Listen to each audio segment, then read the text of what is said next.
E agora nós estamos em contato com a nossa convidada, ela jovem, apenas 16 anos, recentemente lançou seu primeiro livro, Labirinto Oculto, Autismo, o desafio de ser diferente. Ela que também recentemente ingressou na Universidade Estadual de Ponta Grossa para fazer medicina, apenas com 16 anos, é autista, também diagnosticada aí com altas habilidades de superdotação com 13 anos. Rafaela Jacob. Rafaela, boa tarde, obrigado pela atenção. É um prazer tê-la aqui no Espaço da Inclusão, tudo bem? Boa tarde, é um prazer ter sido convidada. Nós agradecemos também ao senhor Ricardo aí pela liberação da Rafa. Como que foi a sua infância? Você foi diagnosticada com autismo na sua infância, desde o início ou no decorrer do tempo? No decorrer do tempo, aos 13 anos, eu sempre soube que tinha alguma coisa diferente. Meus pais sabiam, os professores sabiam, e eu cheguei a começar a suspeitar do autismo quando eu tinha 10 anos, em uma palestra que a gente teve na escola sobre conscientização sobre as diferenças. Falavam sobre autismo, síndrome de Down, TDAH, e eu comecei a perceber que eu me identificava bastante. Eu lembro que a palestrante falou que todo mundo da minha sala tava meio que, tipo, abraçado, sentado, um fazendo trança no cabelo do outro, e eu tava no meu canto. E ela falou, muitas pessoas com autismo não conseguiriam ter essa proximidade que vocês têm. Essa naturalidade de ficar um perto do outro, de um fazer trança no cabelo do outro. Eu lembro desse exemplo porque eu tinha 10 anos na época, mas eu comecei a pesquisar. Só que, como sempre, meus pais e as pessoas em volta falaram, não, você não tem autismo, você não parece ter autismo, sabe? Muito aquela coisa dos estereótipos. Então, assim, foi tocando até eu fazer 13 anos. Eu fui fazer um teste de altas habilidades pra fazer a progressão escolar, pra pular os anos na escola. E acabou que, junto com o diagnóstico de altas habilidades de superdotação, veio do transtorno do espectro autista. E essa questão das altas habilidades, né? O que que você fazia assim? Quais eram seus hiperfocos na questão de altas habilidades? Quando eu era mais nova, eu era viciada na tabela periódica. Eu conseguia recitar ela de cor, tanto pelas famílias quanto pelos grupos, todas as formas diferentes. Eu sempre gostei muito de escrever, de contar histórias, de ler, de usar as palavras pra me expressar, sabe? Então, eu acho que a escrita sempre foi um grande papel nisso tudo. Mas você preferia sempre escrever do que falar, por exemplo? Pra mim, nunca teve. Bom, quando eu era muito mais nova, eu tinha vergonha, mas com o tempo eu percebi que alguém precisa falar, e se eu consigo falar, é meio que minha obrigação, sabe? E depois que você teve o seu diagnóstico de altas habilidades, você foi de qual série para qual exatamente? Eu fui do nono ano pro terceirão. Para você, você conseguiu ir de boa ou no começo você sofreu um pouco pela mudança das séries? Em questão acadêmica, pra mim foi muito tranquilo essa mudança. Eu sempre estudava assuntos que iam além do conteúdo programático, inclusive meus boletins escolares. Eu não tô nem exagerando. Realmente eu tirava 10 em todas as matérias. Não, nossa, tipo, eu ia muito bem. Não, era realmente 10 em todas. Tanto é que eu sempre ganhei os prêmios de melhor aluna da sala, melhor aluna da escola, inclusive. No sétimo ano, a minha escola fazia tipo um simulado de vestibular todo mês. E eu fui a primeira pessoa da escola inteira de todos os anos a ter gabaritado ele. E eu fiquei no ranking primeiro de todos os anos. Então, eu sempre tive essa facilidade na parte acadêmica. Mas em questão de socialização, eu tinha 13 para 14 anos, 14 anos, se eu não me engano, quando eu comecei o último ano. E como na escola que eu fiz era junto com um cursinho, meus colegas de classe tinham 18 pra cima. E pra eles, eu acho que foi também um choque pros professores. Tinha muita questão de eu não conversava com ninguém da minha sala, inclusive, porque eles me viam também como uma criança. Então, Uma criança evoluída, né? Uma criança além do tempo. Tem a Mensa, né? Que foca as pessoas com QI muito elevado, né? Tem a Mensa Brasil, que até tem lá os dos pequenos gênios do Luciano Huck, o pessoal que tem a ver com isso. Você tem filiação com essa? Já conseguiu passar nessa instituição também ou não? eu nunca cheguei a procurar. Eu já tinha escutado falar com o diagnóstico, mas nunca fui além. Aí no Paraná mesmo, nós tivemos um caso também uma vez de uma garota que também com 15 anos, ela ingressou na faculdade de medicina, inclusive ela também é autista, é superdotação, ela está quase se formando, ela chama Natami. Tatame Nakano. Você chegou a ter contato com outras pessoas com um diagnóstico semelhante ao seu que conseguiram também ter grandes feitos? Eu já escutei histórias, claro, mas não pessoalmente. E por você agora ter sido a primeira jovem a conseguir fazer esse feito na Universidade Estadual de Ponta Grossa, como é que eles estão lidando com você? Como é que está sendo essa... Então, imagino que está sendo tudo muito novo para você. Sim, é tudo muito novo pra mim e inclusive pra eles, eu também acho, na minha perspectiva, pelo menos. Ainda tem muitas barreiras a serem enfrentadas na faculdade, tanto da questão do corpo docente, quanto da questão do conteúdo programático, toda essa infraestrutura. E como é uma novidade, inclusive, pra eles também, bom, já tem estudantes autistas, só que eu converso com os outros e eu vejo que ainda tem muitos empecilhos. Tanto pela aquela cultura de não, é melhor não falar porque daria mais problema se a gente falasse essas coisas. Mas a questão que eu mais acho é dos colegas de sala. Tem muitas atitudes que a gente não pensaria de futuros médicos ou futuros membros da sociedade que eles agem desse jeito, mas eu entendo também que é uma fase de adaptação, é todo um processo. Eu sinto que a faculdade, ela sim, ela já se dedica a superar essas barreiras, mas tem muitos caminhos pela frente. E o que precisa é que alguém fale mais sobre isso, que a gente seja mais aberto. No seu caso, então, se tudo der certo, você se forma com 21, é isso? Sim. Qual ou quais as áreas da medicina mais você se encanta? Neurocirurgia e oncologia. Ah, e também a parte de trauma. Mas uma parte que eu também me interesso bastante, que não é o típico da medicina em si, é a parte burocrática dos sistemas de saúde e de tudo que a gente poderia transformar.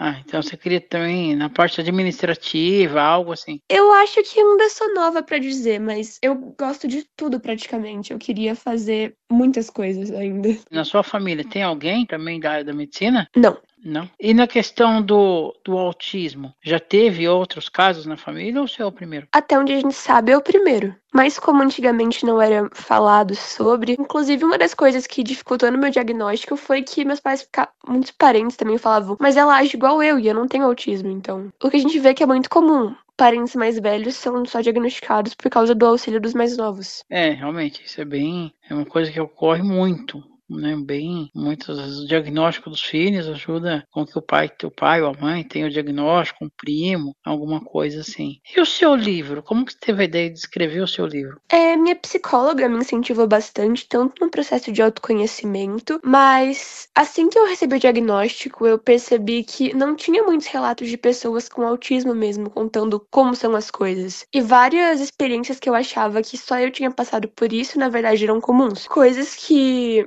eu escutava dos outros que eram aberrações, inclusive, eram só características de personalidade de um certo transtorno, de uma certa peculiaridades, por assim dizer. E eu fiquei motivada em ajudar outras pessoas a não passarem pelas mesmas coisas, tanto pelas inseguranças quanto pelas dúvidas, pelas convivências, por se achar mesmo diferente, como se não tivesse salvação, assim por dizer. Bom, eu era bem nova, então eu ainda tinha essas visões muito idealísticas das coisas. E é um fato. Pessoas com autismo, pessoas com deficiências em geral, passam por muitos preconceitos, muitos desafios. E isso é agora, no ano de 2024. E não dá pra mudar mais o que aconteceu no passado, o que acontece agora, a gente ainda pode tentar fazer o diferente. Mas a minha meta com esse livro era que na época dos meus filhos já não fosse tão difícil, já não tivesse tantas segregações e tivesse mais compreensão entre as pessoas. Você começou a escrever esse livro quando exatamente? Eu comecei a idealizar ele com 13 anos, quando eu recebi o diagnóstico, mas eu comecei a escrever mesmo nas férias desse ano. Eu comecei a escrever em dezembro de 2023, no dia 19, e eu acabei na metade de janeiro de 24. Ele tem quantas páginas hoje em dia, esse livro?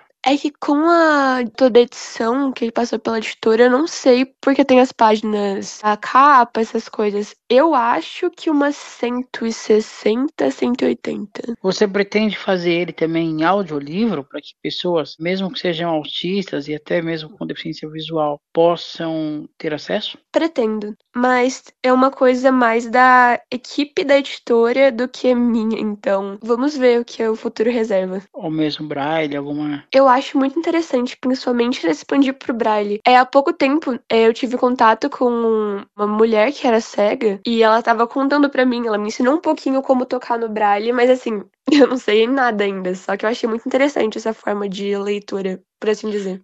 Na verdade, né, se você pegar um alfabeto, até pela questão da superdotação, você vai embora. Porque quem lê o braille, quem enxerga, lê o braille com os olhos, não lê o braille com os dedos, né? Então, uma vez que você decora a posição dos pontos, você vai embora. Sim. Você já escreveu esse livro? Você já está escrevendo outros livros também, paralelo à sua faculdade? Está com tempo para escrever outros livros? A faculdade é bem puxada, mas eu já comecei a esquematizar o segundo. Pretendo acabar ele até o início do ano que vem. Você se surpreendeu com... eu vi várias entrevistas, várias matérias que saíram a seu respeito na internet. Inclusive, você lançou o livro em Curitiba.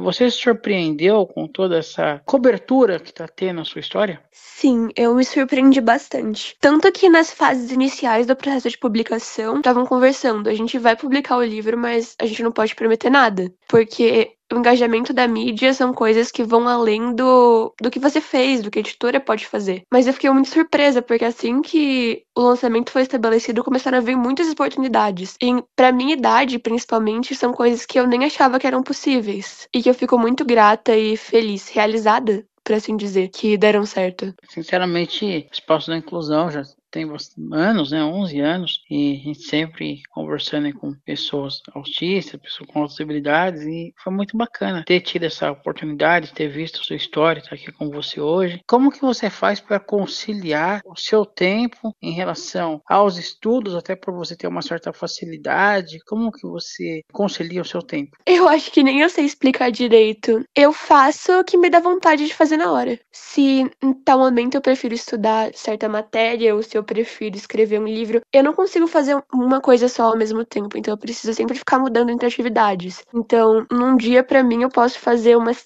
1000 coisas ao mesmo tempo. Eu costumo desenhar, ver série ou escrever enquanto eu tô estudando. Ou ficar, não sei, jogando jogos, qualquer coisa. Jogar xadrez também. É bom que é tudo coisa fácil.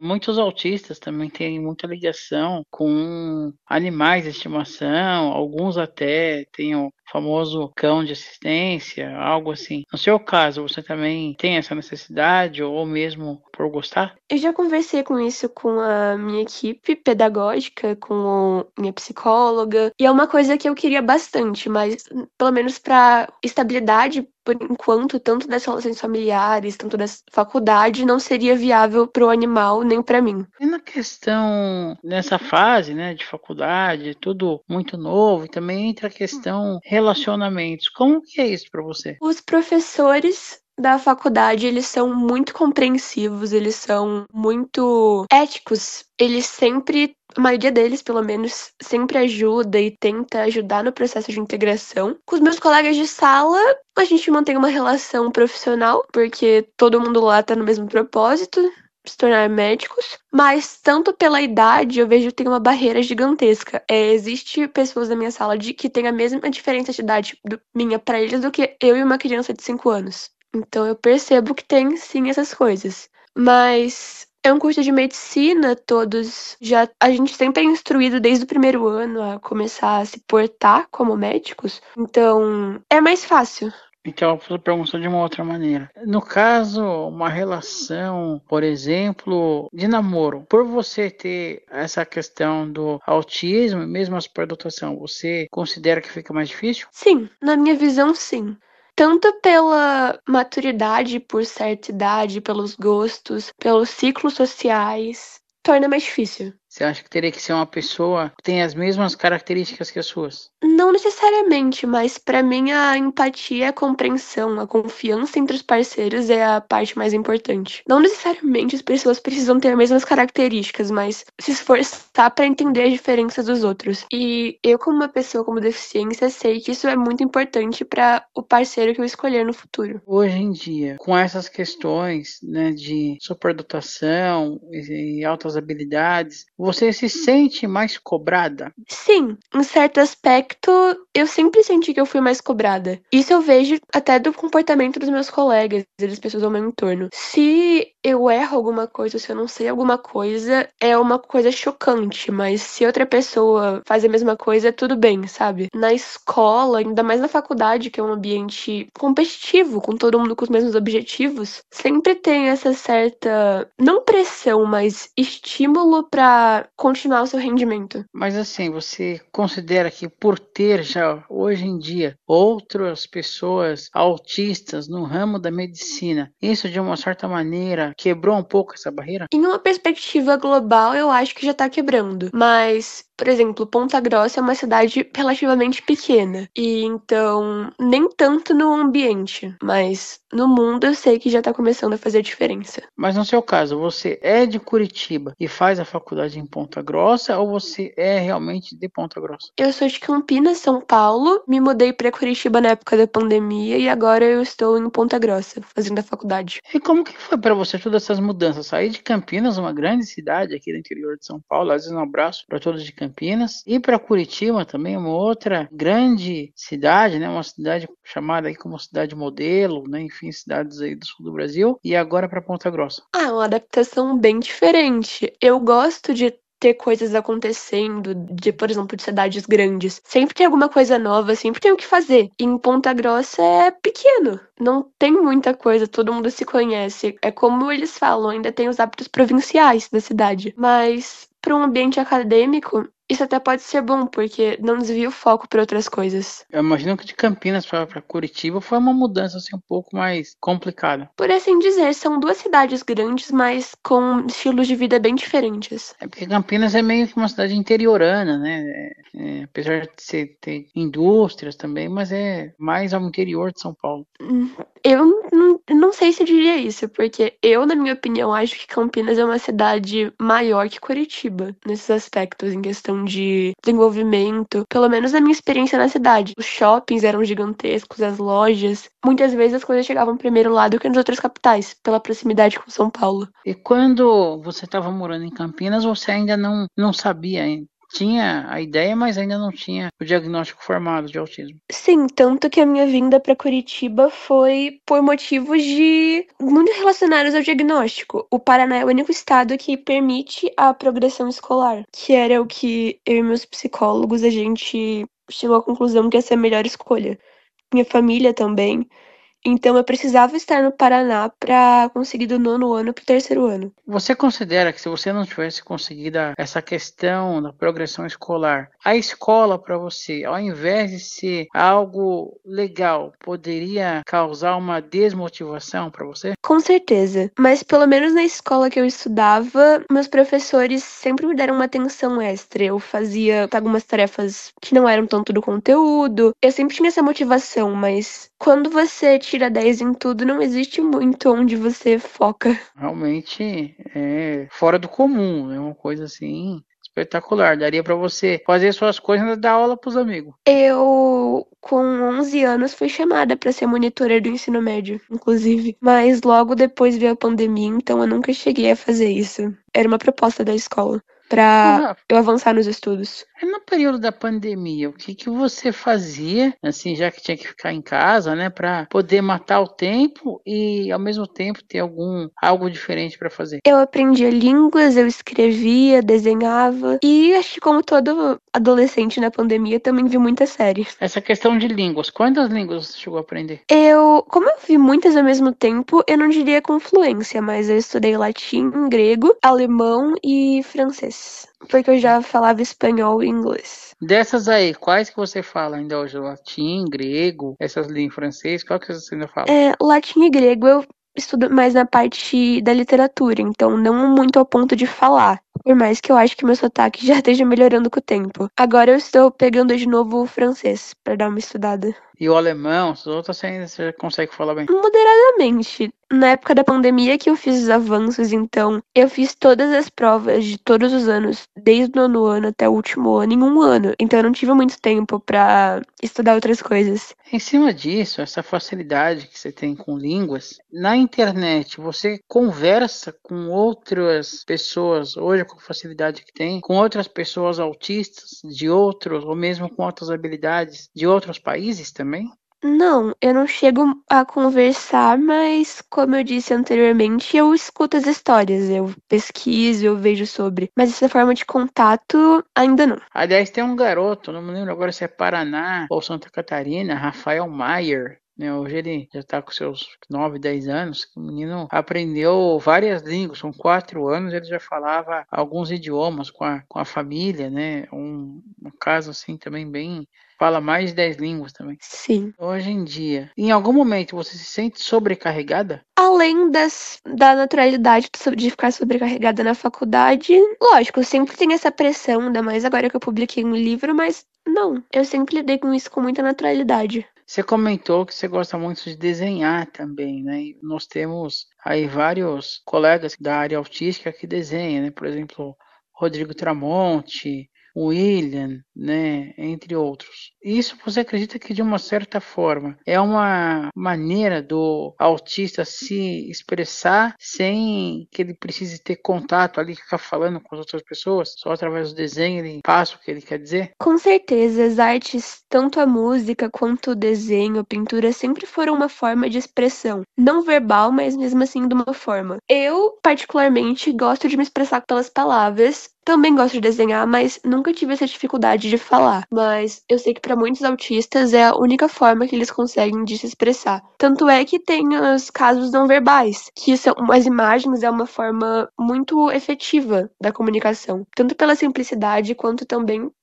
é uma dualidade, é tanto complexo quanto simples. Uma imagem pode representar uma coisa concreta, mas também pode perceber suas nuances. Existe aqui, principalmente em São Paulo, né, uma feira, que é a Feira de Reabilitação Tecnológica, conhecida como Reatec, que tem diversos equipamentos para diversos tipos de deficiências. Você já teve acesso a esse tipo de evento? Nunca tive. Tem a Mobility também, né? Tem outros eventos assim. Você comentou da questão de oncologia, que é uma área também que te chama atenção, né? Por qual motivo exatamente você se interessa também por essa área de oncologia? É um fato que todas as pessoas nasceram e vão morrer algum dia. E eu vejo a dificuldade com que muitas pessoas lidam com esse processo. E na oncologia, com certeza tem muito sofrimento, mas tem muitas oportunidades, tanto na pesquisa quanto nas próprias ações hospitalares do dia a dia, para melhorar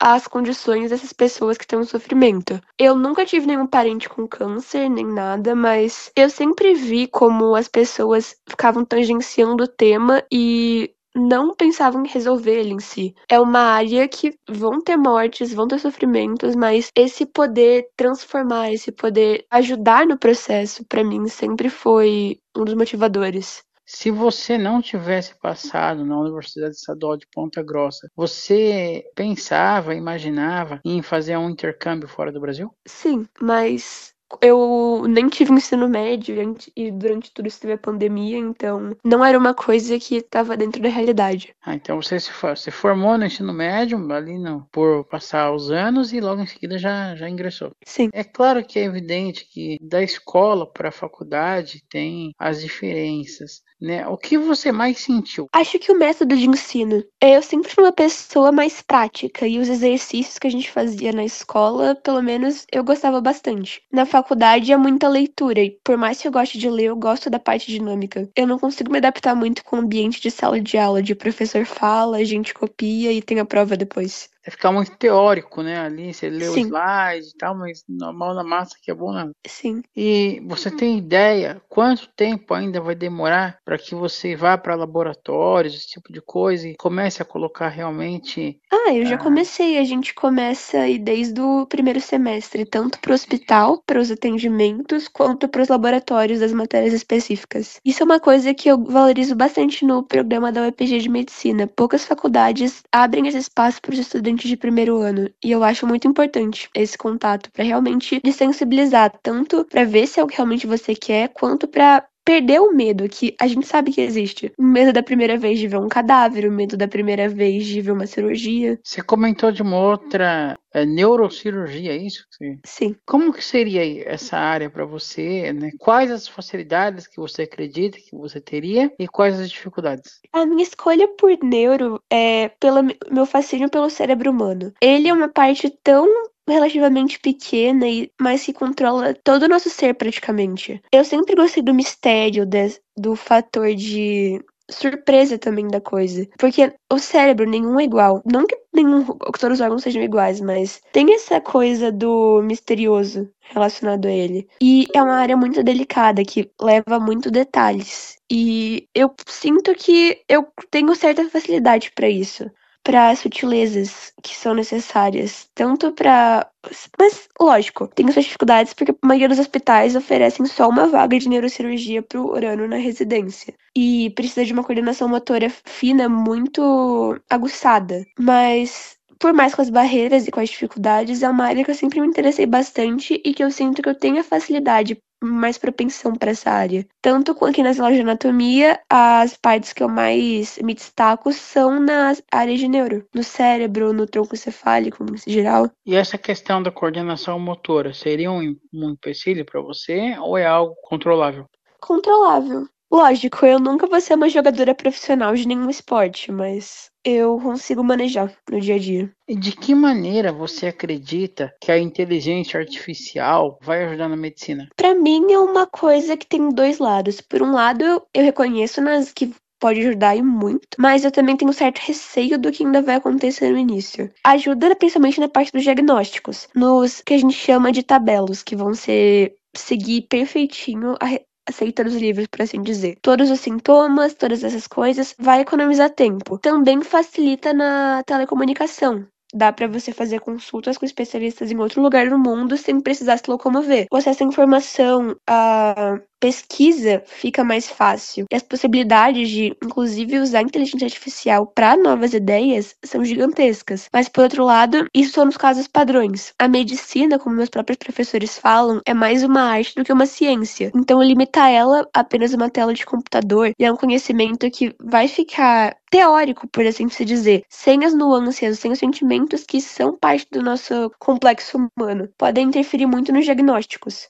Nas análises laboratoriais pode ajudar, claro, mas meu professor de bioquímica sempre fala, tem a soberania da clínica. A gente tem os resultados, a gente tem os sintomas, mas nada se compara com essa vivência, com o que a gente vê nos casos, com o feeling, por assim dizer. Você acredita que hoje em dia, pelo que você passou, a psicologia está mais preparada, os psicólogos estão mais preparados para dar um diagnóstico para uma pessoa, seja ela, no seu caso, ainda jovem ou de uma pessoa que já teve seu diagnóstico com seus 40 anos ou mais? Um psicólogo já tem mais facilidade para dar o diagnóstico do autismo ou mesmo das nossas habilidades? Ao meu ver, sim, já está sendo mais comentado sobre, já existem mais pesquisas. Lógico, como é uma deficiência invisível que a gente chama, sempre vai ter suas dificuldades no diagnóstico. Ainda mais porque é um espectro, tem as nuances de cada indivíduo autista. Mas eu acredito que sim,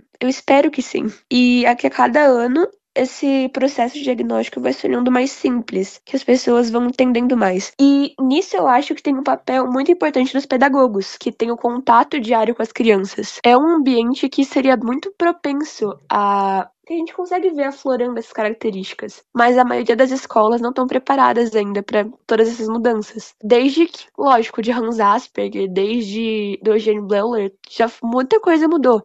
Já começou a ser mais discutido, a gente já começou a ver que existem meninas, que não se restringe mais aos meninos, principalmente de 4 a 7 anos, brancos, já tem essa diversidade, tanto das características, por mais que não exista predominância alélica. mas ainda tem que ser uma transformação que não só na psicologia, a sociedade inteira tem que se unir. Esse nome deficiência invisível, de uma certa forma, para quem não conhece o porquê que ele é usado, não acaba atrapalhando? Acaba, mas não existe outra. Bom, por enquanto não acho que exista outra forma de definir, porque, por exemplo, uma pessoa que tem a perna amputada, nós conseguimos ver que tem uma deficiência, que é física, mas o autismo, por ser mais interno do que externo, porque ele vem de dentro pra fora, nem sempre consegue ser perceptível, principalmente pelo masking, que a gente chama, que é uma ferramenta de autodefesa que as pessoas com autismo desenvolvem para se comportarem nos padrões neurotípicos. No seu Então, caso, você utiliza muito do masking ou no seu caso não é tão necessário assim? é necessário, muito necessário, principalmente porque eu passei a maior parte da minha vida sem o diagnóstico. Então, tanto para me encaixar nos padrões, quanto agora no meio acadêmico, na faculdade, existem certos comportamentos esperados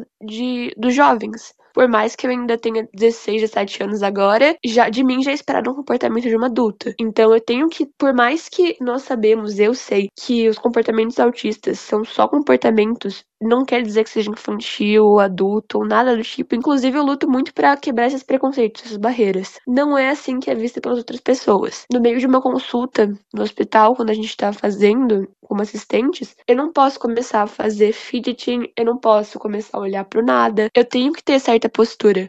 Então eu utilizo muito do masking, principalmente para lidar com os meus colegas, com as dificuldades da faculdade. E quando você está, por exemplo, com alguma crise ou algo assim, quando você está sozinha na sua casa, por exemplo, quais os mecanismos que você usa para se autorregular? Os sentidos, principalmente um ambiente escuro, com um tampão de ouvido, tecido confortável, geralmente uma coberta, ou fazer alguma coisa que eu gosto. Quando eu tô estressada, escrever pra mim é sempre um alívio. Escrever tudo. Mas aí você escreve, você senta na frente do computador e escreve, ou você gosta de escrever a moda antiga mesmo, pegar a caneta e manda bala? Ah, o modo antigo. Você comentou essa questão de olhar para o nada, né? De evitar olhar para o nada. E como programar o seu cérebro? A hora que pode e a hora que não pode. Eu não acho que seja uma coisa objetiva o suficiente que eu consiga explicar o que é, mas o masking já é uma coisa que tá tão incorporada em mim há tanto tempo que já virou um segundo hábito.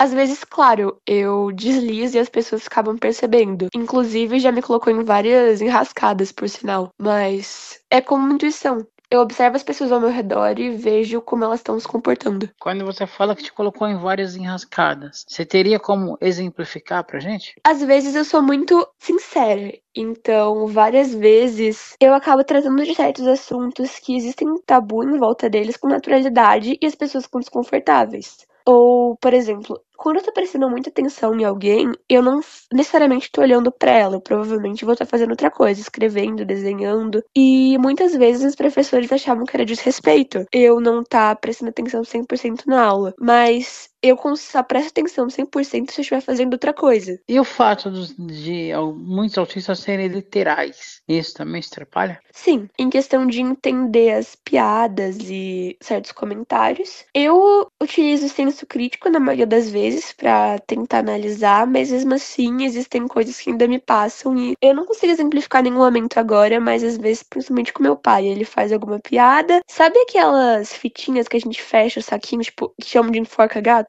Uhum. Então, esses dias a gente tava conversando sobre, ele falou que pra ajudar ele a procurar eu ajudar ele a procurar um enforca-gato. E eu perguntei se as pessoas realmente enforcavam gatos com ele. Aí não, ele me explicou que era uma expressão que as pessoas usavam. É um exemplo bobo, mas em outras circunstâncias pode fazer muita diferença. Sem dúvida. E você é filha única? Sim. Então, no caso, toda a atenção da família acaba se direcionando para você. Sim. Meu Isso. pai, ele é casado com a terceira esposa dele, que tem 2 filhas. Então, quando eu tô na casa dele, a atenção não é só minha, mas biologicamente, em questão do meu pai e da minha mãe, eu sou a única filha deles. E aí, como é que é para você lidar, no caso, com as outras meninas? Elas têm isso em mente, que você é uma pessoa autista, que tem que se direcionar para você de uma outra maneira? Como que é essa convivência? Com o tempo eu acho que sim, mas quando a gente se conheceu, todo mundo era muito novo, eu nem tinha o diagnóstico. Então, sempre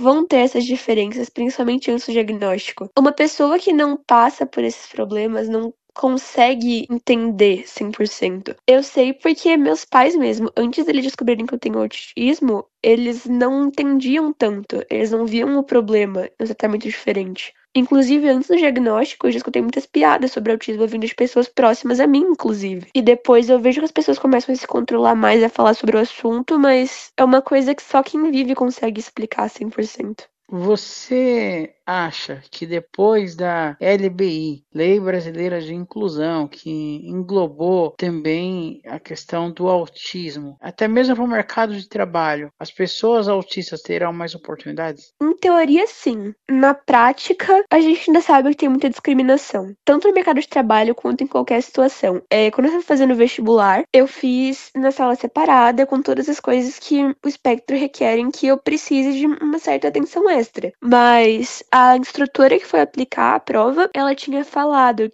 que era um privilégio e que eu deveria ficar grata e abaixar minha cabeça. Que eu não precisava de tudo aquilo, que todos são iguais perante a lei, que não deveriam ter essas diferenças. Inclusive, quando em viagem de avião, de ônibus, inclusive. Eu já escutei pessoas, inclusive próximas a mim, falarem que é uma palhaçada pessoas autistas, pessoas com deficiência embarcarem primeiro, ou precisarem de certos regalias, como eles chamam. O que as pessoas não percebem é que na questão da equidade, cada um precisa de um certo conjunto de artifícios para conseguir agir na sociedade, para conseguir ser bem-sucedido, para conseguir fazer as coisas. Não que se torne errado, mas e não que realmente você não consiga fazer sem, porque muitas pessoas autistas mostram uma resiliência incrível porque antigamente não existiam essas coisas. Mas o que eu quero dizer é que as pessoas não entendem que uma necessidade para certo tipo de pessoas não é uma fraqueza e não é uma regalia. É uma necessidade. É uma necessidade e que, assim, se não tiver aquilo ali, você é capaz de estragar toda uma viagem de uma pessoa. Sim.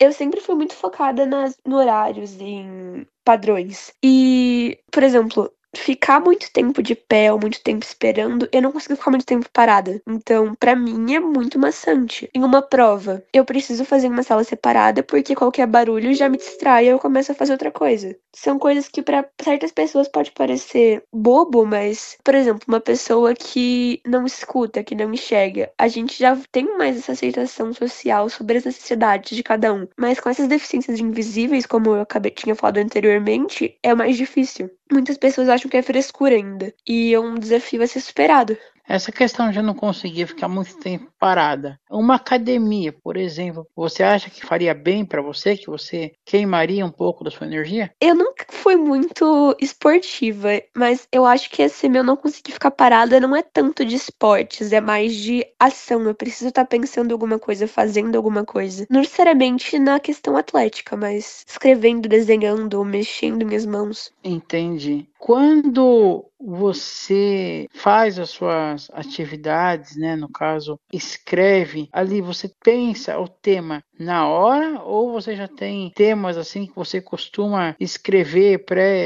não, hoje eu vou escrever sobre tal tema, amanhã eu vou escrever sobre ou o que vem na hora você escreve. Quando eu tô organizando o processo de livros ou artigos, essas coisas, eu tenho um certo cronograma pra não me perder, não devagar muito, mas no dia a dia eu escrevo o que vem na cabeça. Você já tem artigos escritos ou não, ou somente o livro? O livro e um artigo na Veja, na Veja Saúde, que eu publicaram, se eu não me engano, dia 23 de julho ou de 23 de junho, não lembro, desse ano. Na Veja Saúde, que é dentro da Veja mesmo? Legal. Aham. E como que foi esse processo para que esse artigo fosse publicado numa revista tão importante? Com o lançamento do livro, eu fui chamada pela equipe da Veja a escrever um artigo sobre as dificuldades do autismo em si. Foi uma oportunidade que eu sou muito grata, inclusive, tenho certeza que vai abrir muitas portas para mim no futuro, mas foi tudo por meio da minha equipe. Eu não cheguei a conversar com ninguém, inclusive eu escrevi o artigo praticamente correndo para conseguir entregar na data que precisava. E depois desse artigo, mesmo na faculdade, acredito que a faculdade tenha a parte também de comunicação, você já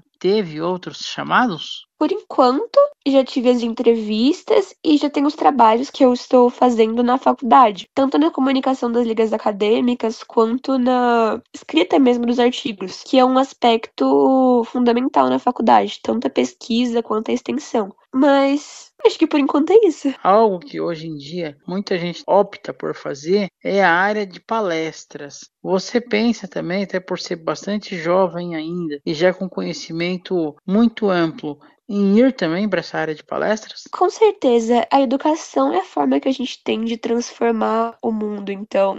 Muitas vezes, eu mesma comecei a suspeitar do autismo por causa de uma palestra sobre o autismo. E muitas pessoas ainda vão passar por isso. E se eu puder auxiliar nesse processo, pra mim, eu já seria grata. Hoje em dia, você tem ideia mais ou menos de como é que está a vendagem do seu livro? Ainda não. Nas editoras, normalmente, a gente espera os primeiros 6 meses pra poder começar a elaborar. Então vai ser Mas lá no para lançamento, isso eu sei, a gente vendeu mais que o dobro das expectativas da editora.